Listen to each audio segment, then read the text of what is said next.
नमस्कार साथियों, हम अभी अपने एक फेसबुक दोस्त के पास हैं और उनके ये दो नन्हे मुन्ने बाल गोपाल हैं। इनके सवाल बड़े गंभीर हैं। जब हम सुने तो मैं हतप्रभ रह गया कि इतनी छोटी सी उम्र में ऐसे सवाल क्या जहन में आते होंगे। आप खुद सुनिए और फिर अपनी राय दीजिए। साथ में हम इनसे जो बात करेंगे उसको भी सुनिए और उस पर आपका जो भी प्रतिक्रिया हो सकता है आप साझा कर सकते हैं। नमस्ते। नमस्ते। आपके पापा का नाम क्या है? श्री अजय कुमार मिश्र। श्री अजय कुमार मिश्र। ओके। और आपका नाम क्या है? अथर्व मिश्रा। अथर्व मिश्र। ओके। आपके बड़े भैया हैं, आप इनको भैया कहते हैं बाबू कहते हैं? अनवे भैया। अनवे भैया जी कहते हैं। अनवे जी नमस्ते। कैसे हैं आप? ठीक हूँ। तो अजय कुमार मिश्र जी साथ में बैठे हुए हैं। ओके, तो अभी आपका जो सवाल था उस पर हम लोग बात करेंगे। क्या सवाल है आपका? भगवान कैसे बनता है? भगवान कैसे बनते हैं ये तो केवल भगवान बता सकते हैं, ठीक है? और हम लोग भगवान बन नहीं सकते, है ना? हाँ। कभी नहीं बन सकती। हाँ। हम लोग केवल भक्त बन सकते हैं। तो हमारा सवाल ये होना चाहिए कि भगवान कैसे होते हैं और भगवान से हम कैसे मिलते हैं और भगवान से मिलने का फ़ायदा कैसे होगा, क्या फ़ायदा होगा। मतलब किसी से जब मिलते हैं तो कुछ न कुछ मिलता होगा, तभी तो हम उससे मिलने की चाह रखते हैं। हाँ। तो पहला सवाल ये है कि भगवान कैसे हैं।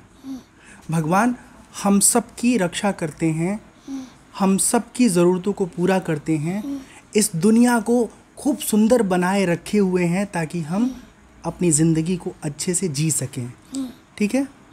अब कैसे मिलेंगे भगवान, ये सवाल बनता है ना। जब हमारा मन निर्मल होता है, जब हम सच्चे होते हैं, जब हम कभी झूठ नहीं बोलते हैं, जब हम अपने माता पिता की आज्ञा का पालन करते हैं, जब हम अच्छे से पढ़ाई लिखाई करते हैं, तो हमारा दिल बहुत साफ होता है और ऐसे लोगों को भगवान खुद अपने पास बुला लेते हैं। मतलब उनके पास कहीं दूर नहीं जाना है, वो इधर ही हैं, यहाँ पे अंदर, और वो आपको फील कराएंगे कि हम देखो कहाँ बैठे हैं। तो फिर आँख बंद करोगे तो आपको भीतर अपने भगवान का दर्शन होगा। अब भगवान भगवान से मिलने के बाद क्या फ़ायदा होगा, ये सवाल बनता है ना। हाँ, बनता है। हाँ, तो कितने तत्पर है ना, कितने बिल्कुल त्वरित जो जवाब इनका है, बहुत ही कमाल का है। तो भगवान से मिलने का फ़ायदा ये होता है कि जो हमारे जीवन में तकलीफ़ है, कष्ट है, वो सब गायब हो जाता है। फिर कभी कोई हमको ना परेशान नहीं कर सकता, दुखी नहीं कर सकता। हर पल हम आनंद में एकदम से मस्त ज़िंदगी जिएंगे। हमारी बात समझ में आ रही है? हाँ। अरे कितने ज्ञानी, कितने बड़े पंडित हैं। प्रणाम। आप भी तो पंडित हैं। हाँ, हम भी पंडित हैं। बात तो सबसे सही। बड़े हैं। हाँ, नहीं सबसे बड़े नहीं हैं, थोड़े छोटे हैं, लेकिन आपकी बातें बहुत ही अच्छी रहीं। हाँ, अब भैया से कुछ बात करें। हाँ, चलिए। तो आपका कुछ सवाल है? हाँ, मेरा एक सवाल है। जी बताइए। कि अर्थ गोल क्यों रहती है? पृथ्वी गोल क्यों है? और सारा आकार क्यों गोल है? सारा आकार मतलब क्या क्या गोल है? मतलब सारे जो प्लैनेट है, सूरज और चांद और बहुत सारे प्लैनेट सब गोल हैं। और ये सच में, इस बारे में हमने कभी नहीं सोचा है, तो इस बारे में हम अब स्टडी करेंगे।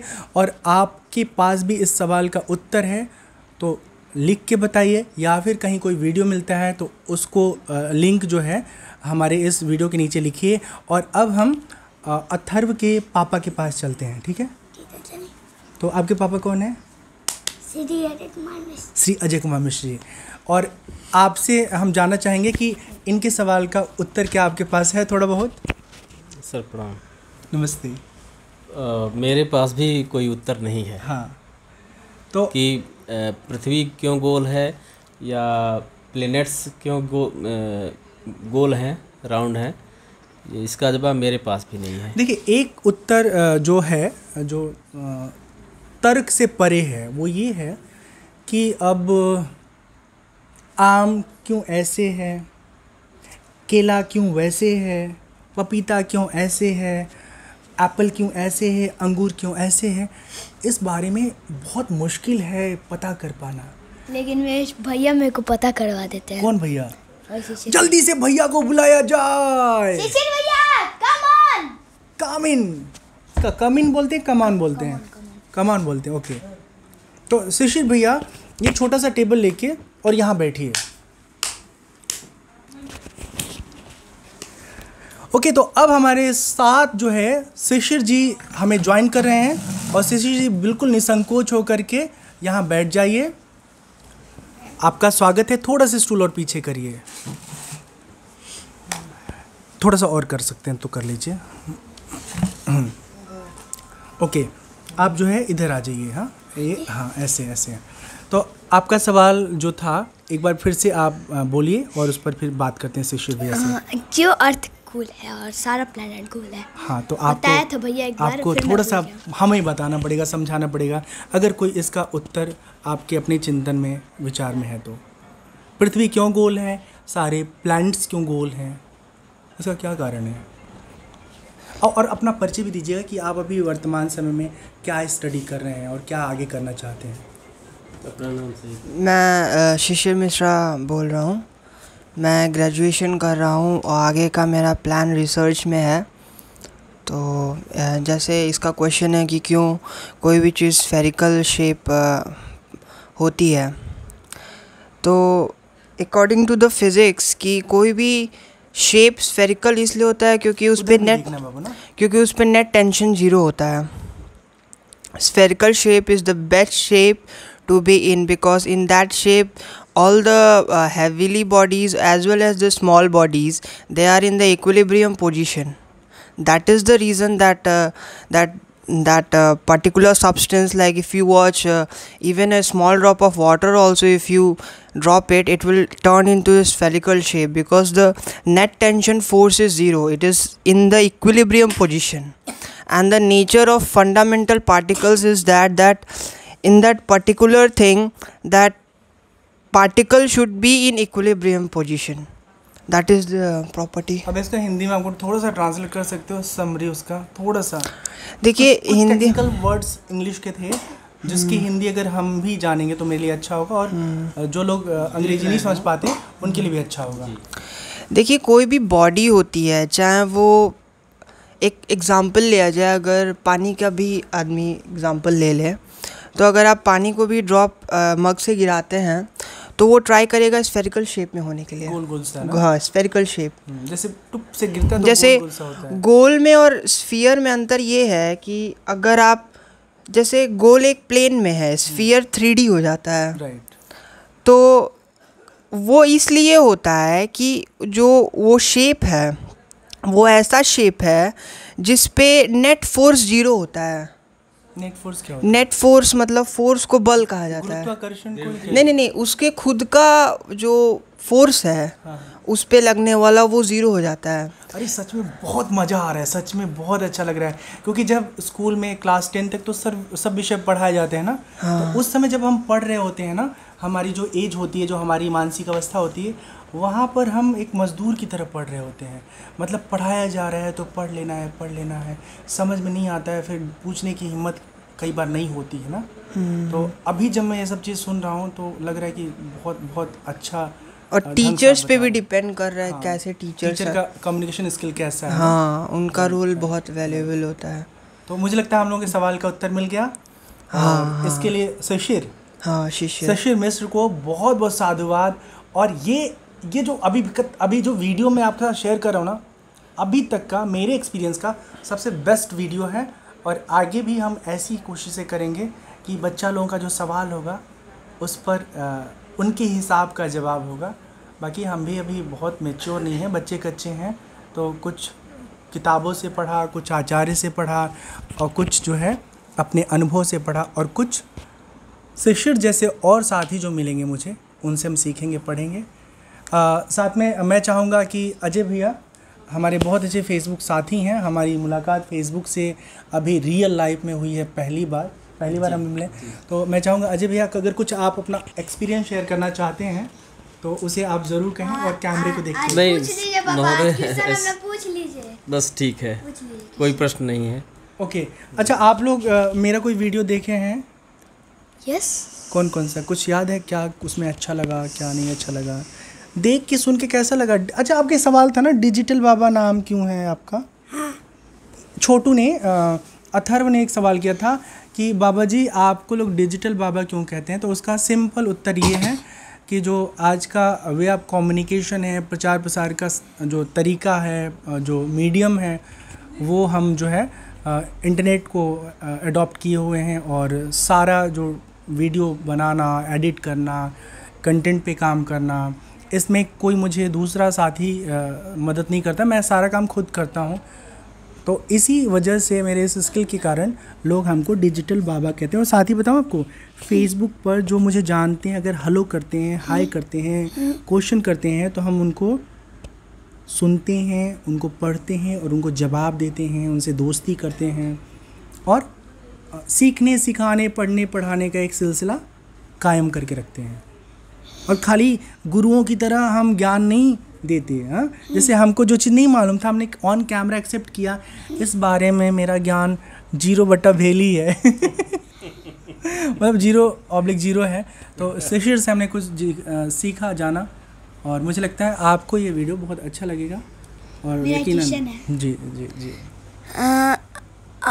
सारे आदमी के अंदर आत्मा क्यों होती है?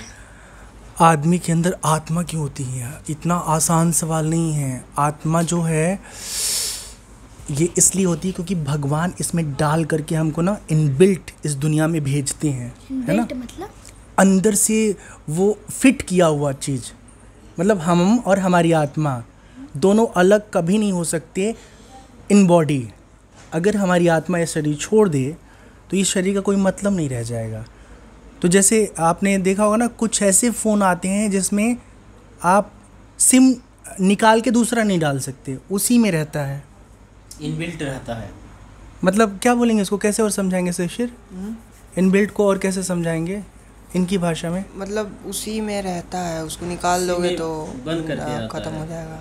मतलब ऐसे समझो, ये आँख, ये कान, ये नाक, ये ओठ, ये सब इस बॉडी में इनबिल्ट है। इसको अलग से ना जोड़ा जा सकता है ना लगाया जा सकता है। हला अभी नए दौर में अगर किसी का ओठ कट जाता है तो प्लास्टिक सर्जरी करके उसके ओठ को और सुंदर और उस जैसा पहले जैसा कर सकते हैं, लेकिन बॉडी के फिजिकल पार्ट के साथ ऐसा कर सकते हैं, शरीर के आत्मा के साथ ऐसा नहीं कर सकते।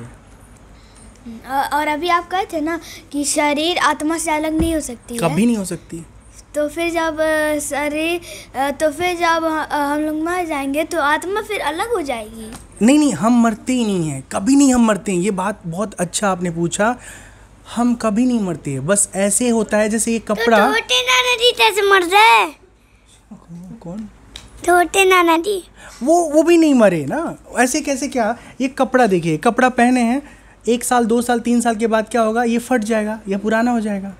तो आप इसको निकाल देंगे और फिर जो पापा आपके लिए अच्छा कपड़ा लाए हैं उसको पहनना शुरू करेंगे।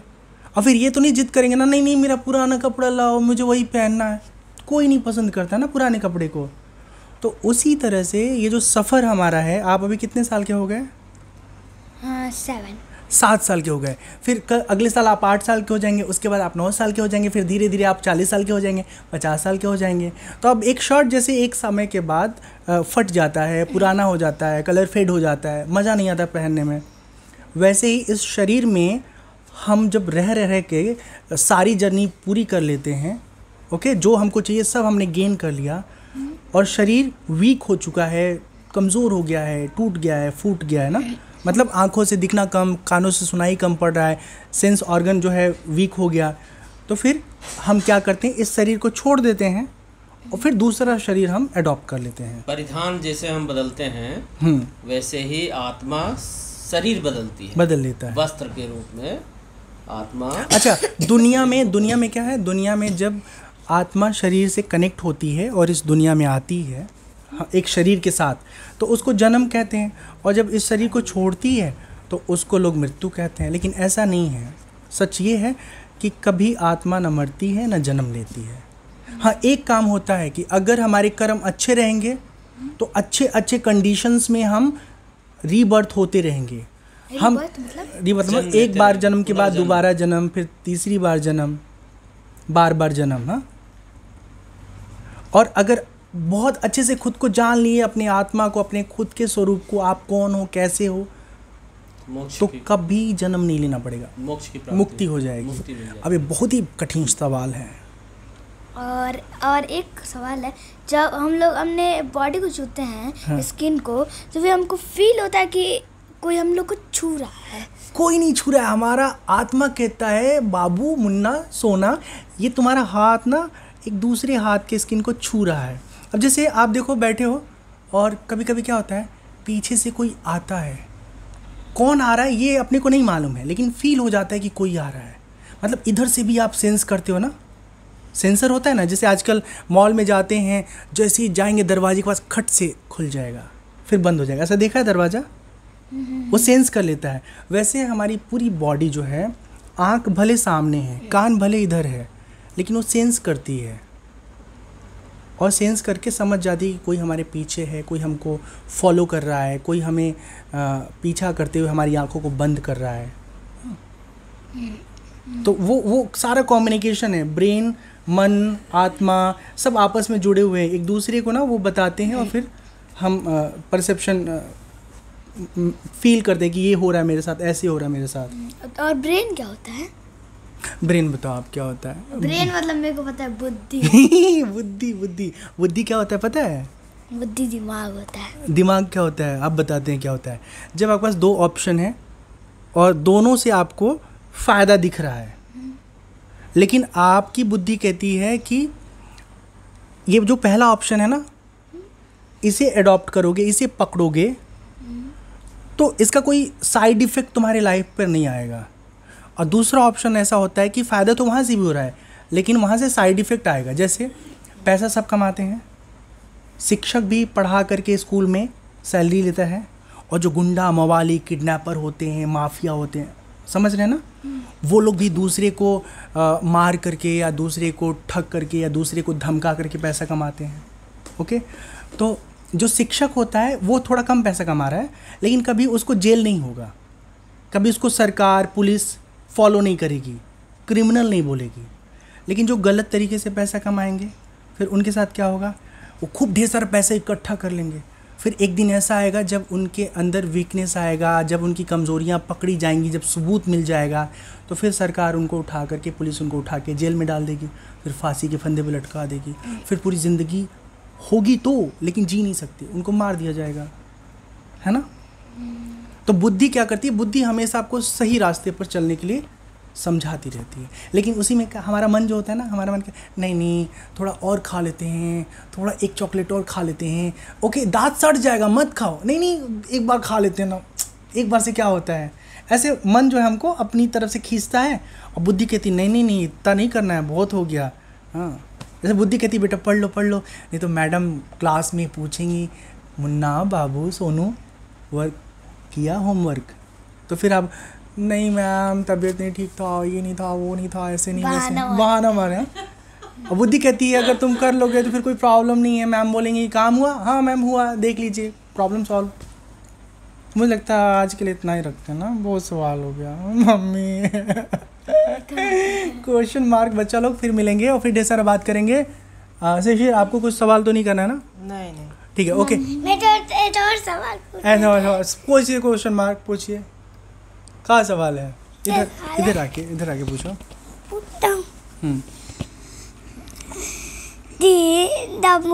बाइक कैसे बनती है ये तो पता, लेकिन बाइक तो मशीन कैसे बनता है ये नहीं पता मेरे तो। बाइक मशीन कैसे बनता है? बाइक की मशीन कैसे बनती है? तो ये शिशिर थोड़ा बहुत बताएंगे, इंजन। थोड़ा शिशिर बता दो मेरे हेल्प को। अरे हम कैसे बताएं बचवा, हमको जो है कैसे बाइक बनता है ये नहीं मालूम, बस इतने बात है। बाइक कैसे बनता है, ये कैसे बनता सब सवाल हम ही से पूछेंगे। ये सवाल अपने मैडम से जाके पूछिएगा, मैडम बाइक कैसे बनाते हैं, और मैडम में नहीं तो परेशान करने के प्रिंसिपल से पूछ लेने का, मज़ा आ जाएगा। आप भी बताइए। सुनो ऐसे से सवाल बना के जाओ स्कूल में, मास्टर लोगों से पूछो, मज़ा आएगा। उन लोगों का जो तनख्वाह पेमेंट करते हैं ना घर से, सब सद जाएगा।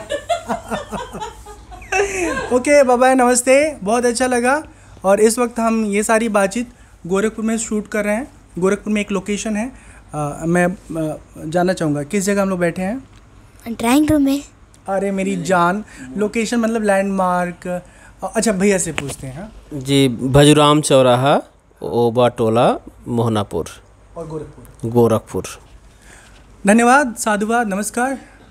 फिर मिलेंगे किसी और दिन किसी नए विषय के साथ। सीताराम। वहीं पे क्लिक करिए।